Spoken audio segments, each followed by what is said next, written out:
In brightest day, in blackest night. And we all know how that goes. Guys, this is Christo here. You can find me on Twitter at Brothers in Light. Just doing a quick vid just to outline some of my hopes and dreams for the slated 2020 Green Lantern movie. Now I say slated because, well, we don't have a director. We don't have any actors attached. But we do know that Big Daddy Geoff Johns himself is working on the script, so there's hope for that if, and this is one of my hopes, if he can stick to what he laid down in the fantastic run that he did in the Green Lantern books.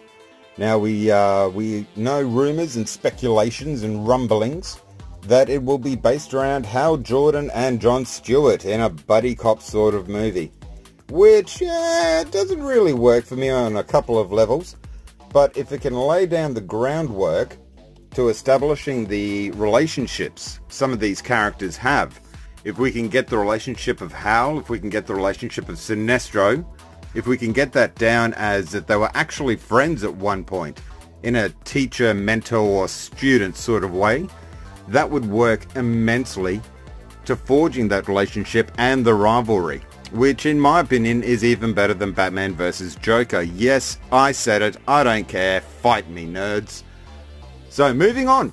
What I would like to see in the 2020 Green Lantern movie is a simplified story for one. The first Green Lantern movie had so many elements and it was moving so fast and it tried to do so much. Some of it worked, some of it didn't. So if we could get a simpler story this time around, please, if anybody's listening, please, a simpler story would be fantastic. If we could also introduce other core members, either by name or a quick little cameo on-screen appearance, any sort of core member, any core member at all. I don't know.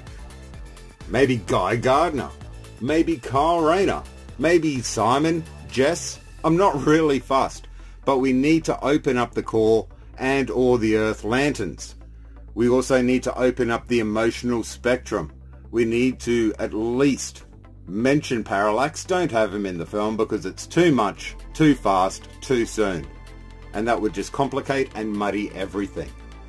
If we could keep it simple, introduce the characters, and introduce the emotional core, I think the Green Lantern 2020 movie would be fantastic. Also, if we could, I'm almost hesitant to say it, but if we could bring some horror elements to it. That's right, I said it, horror. It's not fun, but it's good, damn it. It's damn good.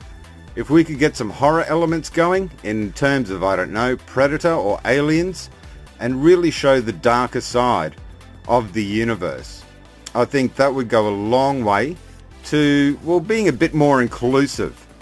Having a little bit of something there for everybody that everyone can enjoy. If we could get some of those elements going, keep it simple, introduce the emotional spectrum, introduce the different cores, and of course a couple of other Earth Lanterns, that my friends, as a chapter 1, would be a fantastic way to start the Green Lantern cinematic universe. Ooh, I got chills. Did you get chills? I got chills. So that's my thoughts on it. Keep it simple. Simply introduce the characters, forge the relationships, and set up or just lay breadcrumbs, little tasty breadcrumbs of goodness that will lead to the Green Lantern cinematic universe. Make it a 5-part, 6-part, 7-part series. I don't care, but it's all got to boil down to the Blackest Night. If you can have that as an end game, have an absolute set goal in mind, I can't see how this movie could possibly fail. I cannot see how it would fail.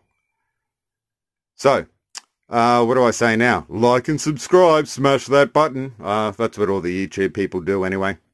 This is my first video. Sound off. Let me know with your thoughts below, or hit me up on Twitter at Brothers in Light. My name is Christo. Thanks for listening.